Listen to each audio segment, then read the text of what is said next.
Dobar dan. That means good day.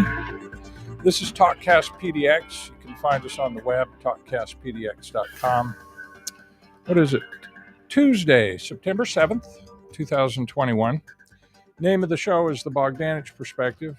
I'm your host, Paul Bogdanich, and welcome. Title of today's show is Hysteria, as in hysterical, not funny hysterical, but, hysteria. I live in Portland, Oregon. Lived here for 30 years. Over the last, call it 5 years, we've had very woke, very liberal city administration. And we actually did defund the police a little bit. They took away like a gang shooting investigation unit or something like that because all the people that it was arresting, it was disproportionately arresting minorities and people of color. So they apparently defunded it. I live in a nice neighborhood. I live downtown in a section called the Pearl, quasi downtown, a little bit north. And a lot of tourists. Within walking distance of where I live, there's 4 supermarkets that I can think of right offhand, 6 smaller like markets, specialty foods, that kind of thing. More than a dozen delis, bakeries, butchers, specialty food shops like Italian food, halal food, all that kind of stuff. Not kidding, at least 50 restaurants, and none of them fast food, all right? They go, from diners to fine French or fine Italian. 50, 60 restaurants, that's all within a mile. More clothing stores, retail stores, this and that. And we get a lot of, tourists. And I think the main tourist attraction for Portland, honestly, for people that come here from Japan or from Boston or, the different places, is if you come to an intersection and, you don't have the right of way and there's traffic going down this major street, you can just, close your eyes and walk out into a crosswalk and they stop for you, right? If you try that in Boston, they won't even turn on the windshield wipers for you. So I think people are amazed at that, and I think that's the main tourist draw of the city. But I was in my condominium, 7th floor, window open, Saturday, 1:30 in the afternoon. People all over the streets. Beautiful sunny day, and I hear boom, boom, boom like that, and a shooting. Right, about a block and a half away. Cops got there. It doesn't happen often, but boom, boom, boom, like that. Happening more and more, in different neighborhoods. They don't publish it in the paper so that they don't embarrass the mayor and all the rest of this stuff. But, have the shooting and then the cops show up. And I will say that this time our civic leaders took immediate action. After careful consideration of the situation and a review of the Commerce Clause of the Constitution of the United States, they held an emergency meeting of the city council. And they passed a resolution to ban goods and services from Texas because of the abortion law. So that's their response to gun violence in the streets. Look over here, all right, and they did that. I looked at, I'm me, right? I think in terms of numbers, so I just had to look at that. Texas, okay, the state of Texas has 7 times the population of the entire state of Oregon, or 46 times the population of Portland, Oregon. It has 12 times the GDP of the entire state, or 20 times the GDP of Portland. It has 2 metropolitan areas. Either it depends how you count Dallas. You can either go Dallas-Fort Worth or you can go Dallas-Plano-Irving. But either way you count, that metro is bigger than the entire state of Oregon. The Houston metropolitan area is bigger than the entire state of Oregon. And they have 6 metros that are larger than the city of Portland. And so I was thinking, if they want to pick a fight with Texas, I'm thinking that they should limit it to someplace like McAllen, McAllen, Texas. We have a population of 700,000. They have 900,000. GDPs are about equal. No major league football team or baseball team. We have a basketball team, sort of. So, but I think McAllen, Texas. I think they should limit the fight to McAllen rather than trying to make enemies of the whole state of Texas. But what do I know? That thing with the Texas abortion law, and this is hysteria. The reporting on it is just simply hysterical. Apparently, nobody even takes the time to go to the Supreme Court website and read what they actually said. Not Nancy Pelosi, not our city council, not a number of congressmen. All these people are taking the bait, right? They're talking like the Supreme Court did something. And a couple weeks ago, I talked about the renters moratorium, and I actually went and read the Supreme Court decision. I took out the legalese and put it in layman's language, and I did that today with with what they said about the Supreme Court decision. It's not a decision. All right, that's the first thing. When the court issues what's called an opinion of the court, it constitutes law. All right, because there's the Supreme Court. This thing in this Texas case was a procedural memorandum. It wasn't an opinion of the court. It's not listed under opinions of the court. It's listed under a different category, which is like a procedural memorandum. So they didn't comment on the law. When you put something before the Supreme Court, they take turns being like the officer of the day. And this one was put in front of Justice Alito. And for some reason, he took it. You get the opinion. You get the sense from reading what they said that they don't think he should have taken it, but he took it, so they had to do a response. The 2-page response, which is incredibly brief. If you take out all the legalese, it reads roughly: the application for injunctive relief is denied. To prevail in an application for an injunction, an applicant must carry the burden of making a strong showing that it is likely to succeed on the merits, that it will be irreparably injured absent an injunction, that the balance of equities favors it, and that the injunction is consistent with the public interest. The applicants now before us have raised serious questions regarding the constitutionality of the Texas law at issue, but their application also presents complex and novel antecedent procedural questions on which they have not carried the burden. For example, federal courts enjoy the power to enjoin individuals tasked with enforcing the laws, but not the laws themselves. In reaching this conclusion, we stress that we do not purport to resolve any jurisdictional or substantive claim in the applicant's lawsuit. In particular, this order is not based on any conclusion about the constitutionality of the Texas law and in no way limits other procedurally proper challenges to the Texas law.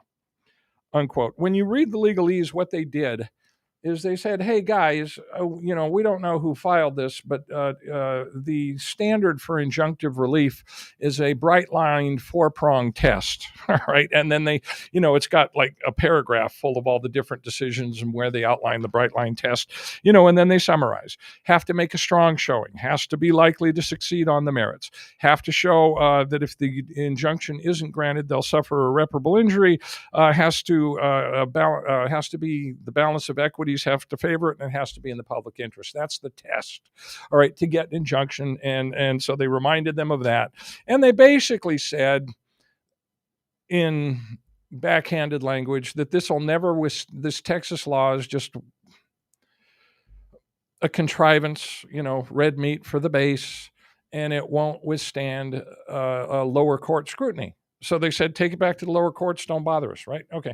Like I said, Justice Alito probably shouldn't have taken it, but that's what the court said. But that is not how it's presented in the press. The press reaction is, like I said, hysterical. Hysteria. I doubt if they to report like they do, you couldn't have even read the decision. It's only 2 pages long. Go to supremecourt.org and just Anyway, I found that interesting. Speaking of hysterical reporting and hysterical reactions, there was another case of this that unfortunately devolved into insult and incredibly mannerless, poor taste from a group of people who should have known better. There's a drug, chemical compound. There's a disease in Africa. Some people say this drug helps with COVID. You can't mention the drug's name because YouTube, owned by Google, has an algorithm that scans for it and immediately removes the content based on medical misinformation. But I don't want to talk about the drug, per se, just hysterical reaction. Anyway, this drug was discovered in 1975, approved for use in 1981, and it cures a thing called river blindness. River blindness is a parasitic infection that exists in equatorial Africa and was just a scourge.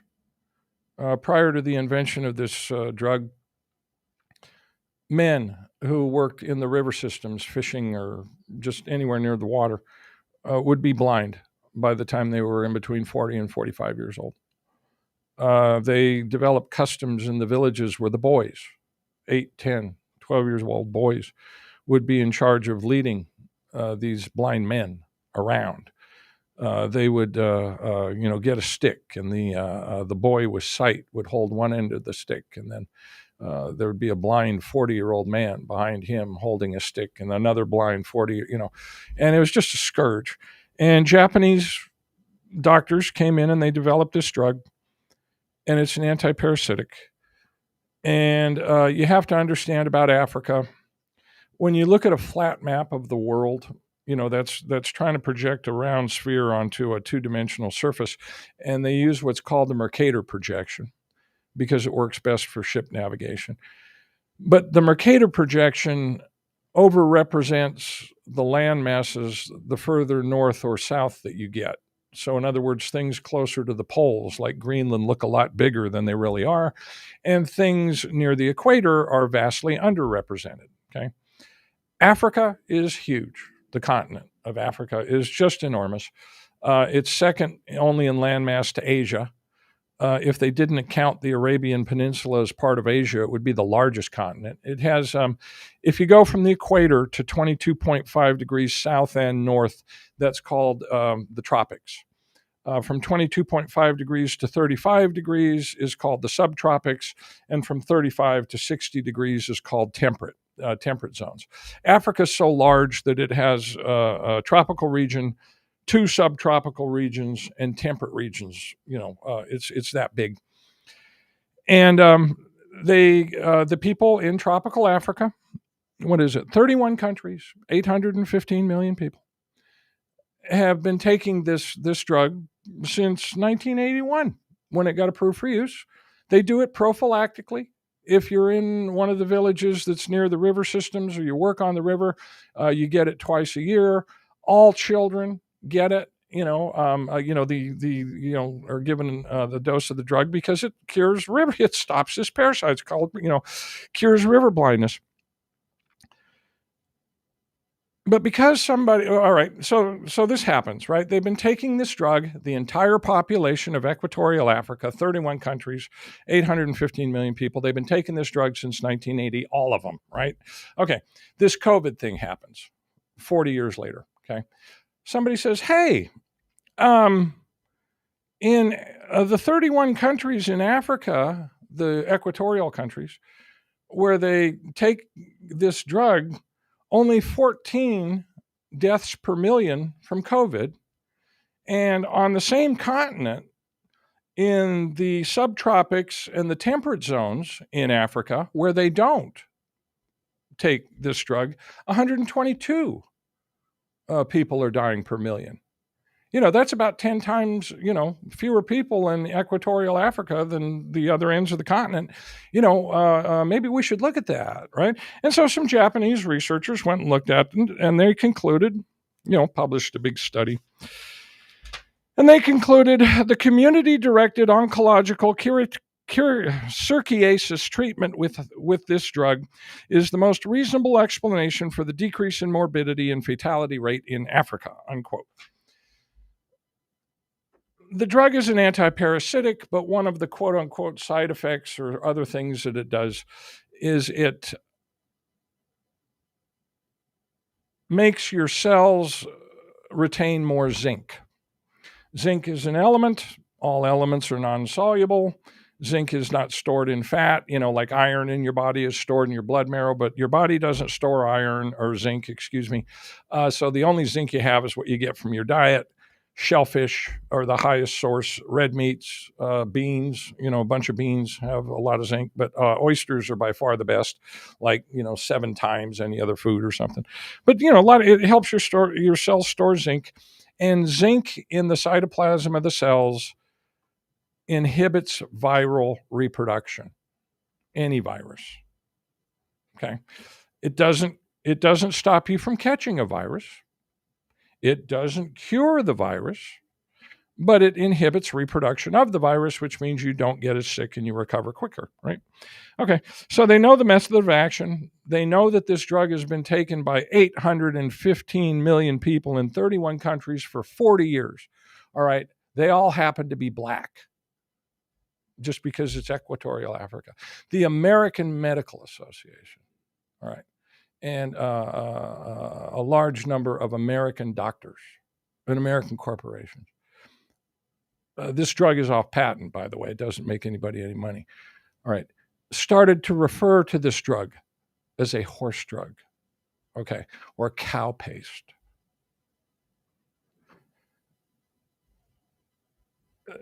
These people that are, censoring content for from doctors.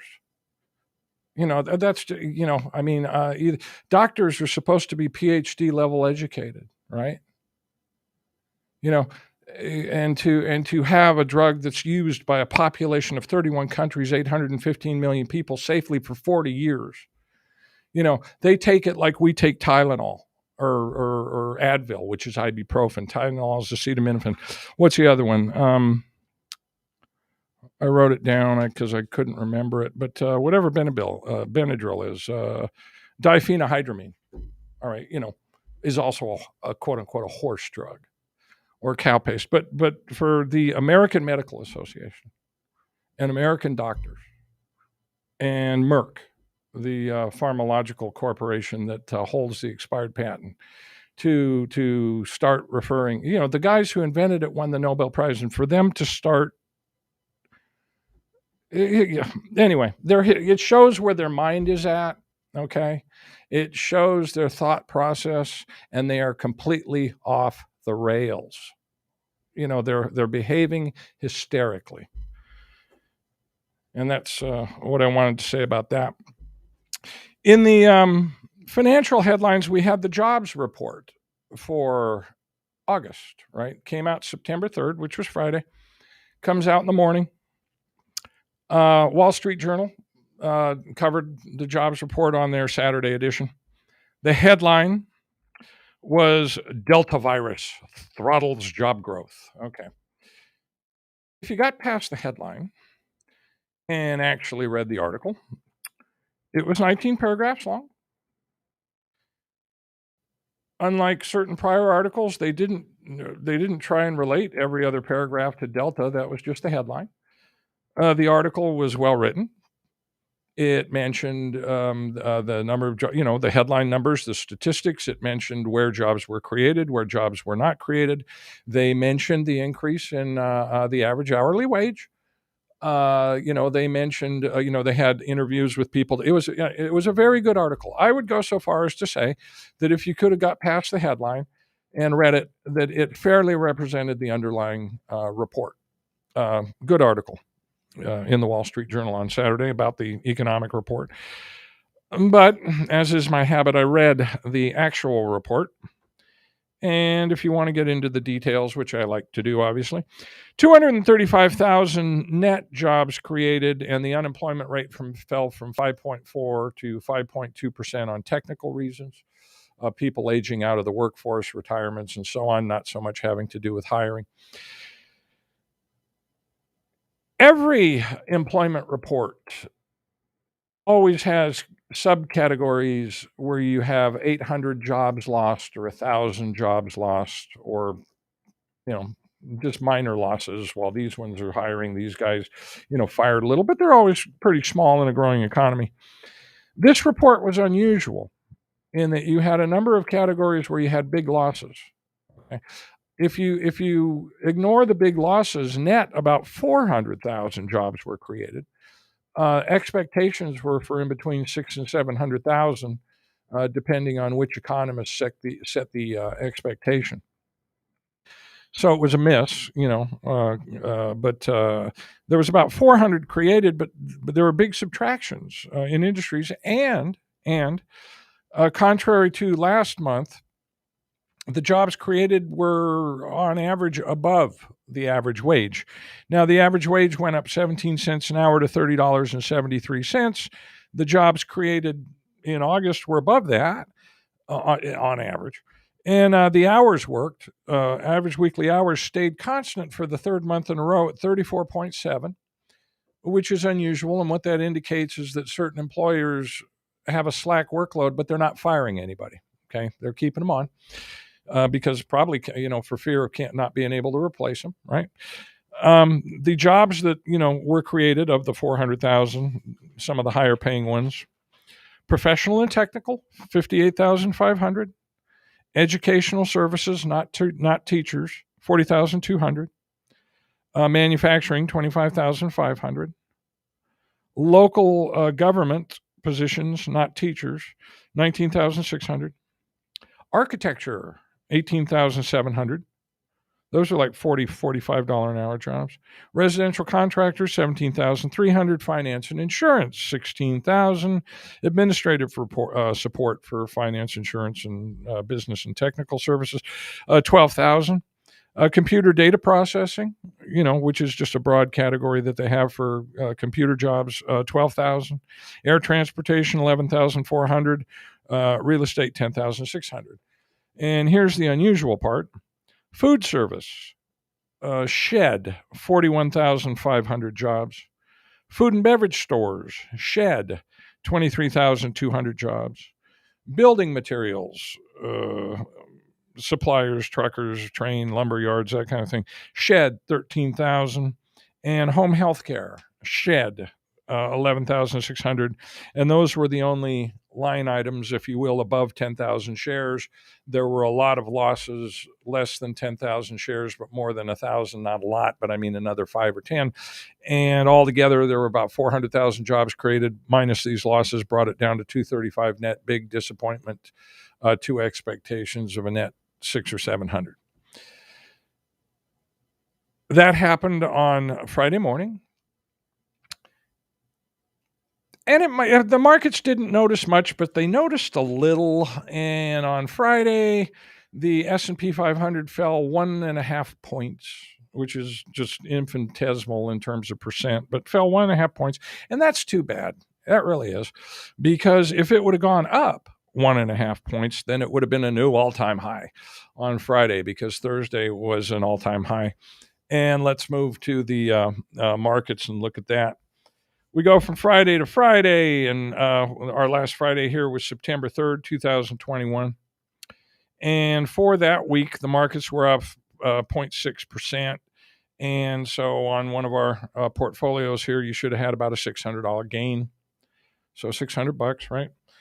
Our portfolios, we take the top 30 stocks, and one would make 2 portfolios out of the top 30 stocks. One is cap weighted, one's equal weighted.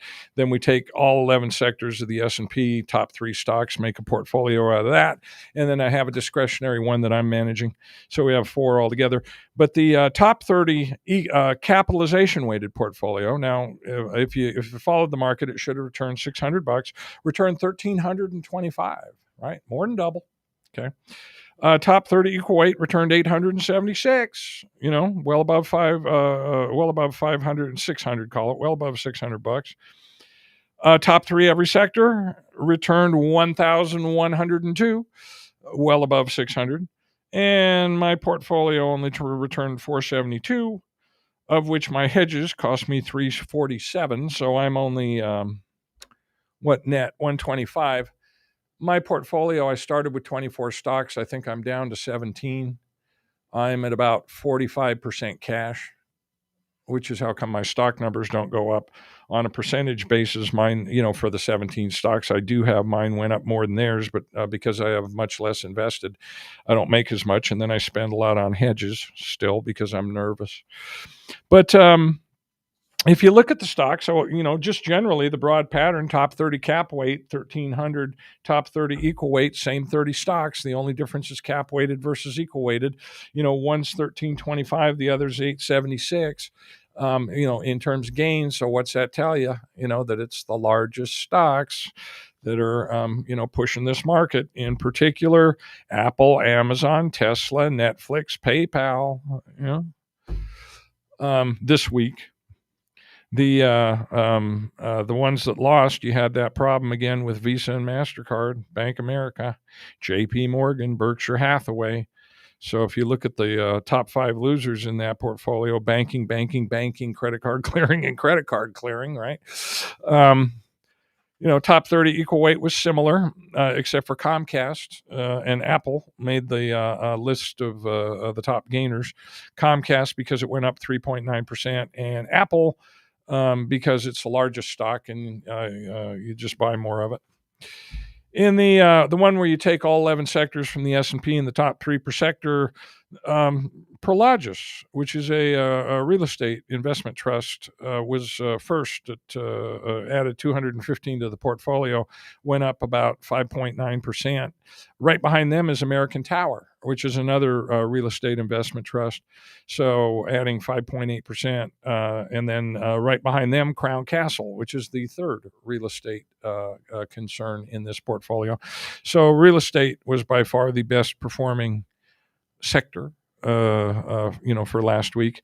But also in there, Apple, Amazon, Tesla, NextEra Energy has been on a tear. That's a meme stock, still in its early stages, kind of like Nvidia, But the investors that goose these stocks are starting to pick up on NEE.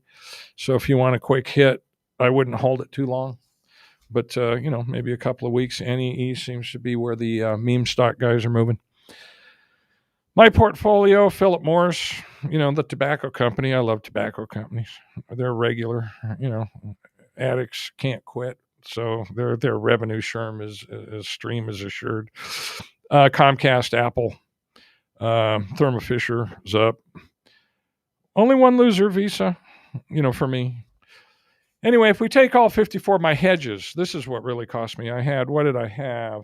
My stocks, and there's only, like I said, 17 of them went up $470, which is good for only 17 when these other portfolios are carrying 30. And plus, I'm lighter invested. I got about 45% cash, like I say.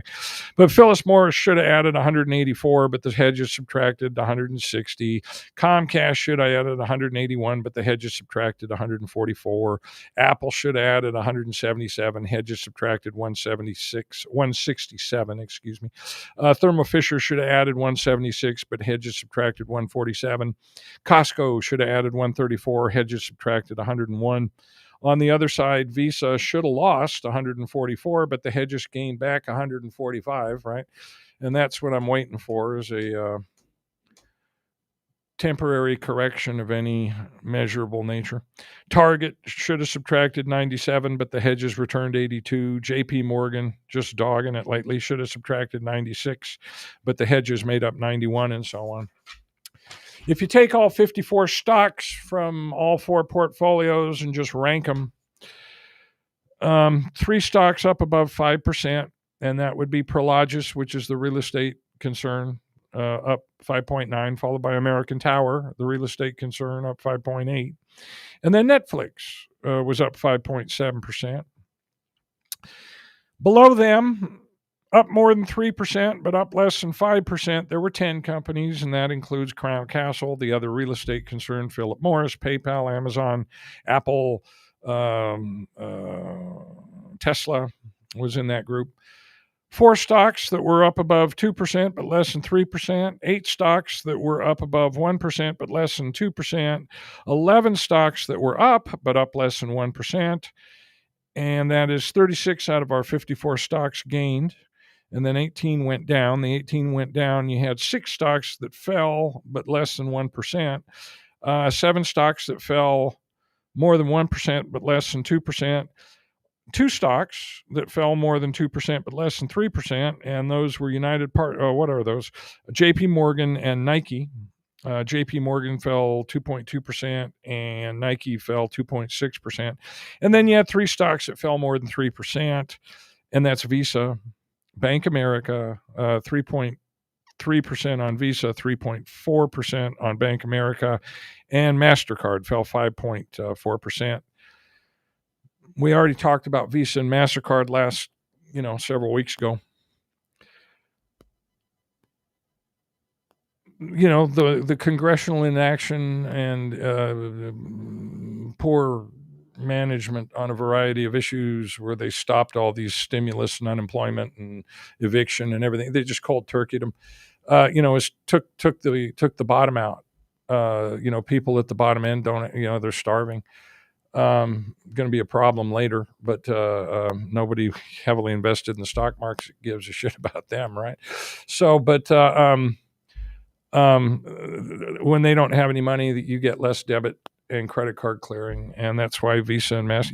This is the third week out of the last 4 where these credit card clearing concerns have fallen like 4 or 5%, right? Yeah.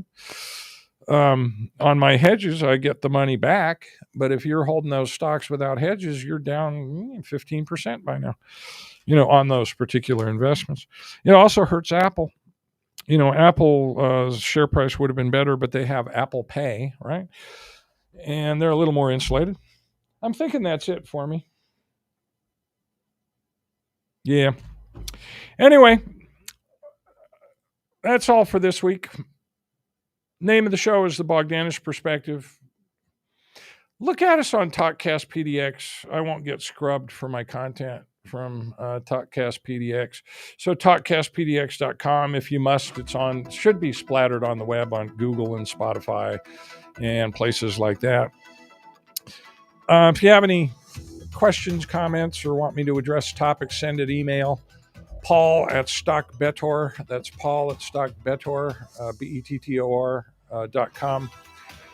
And do widzenia, which means goodbye.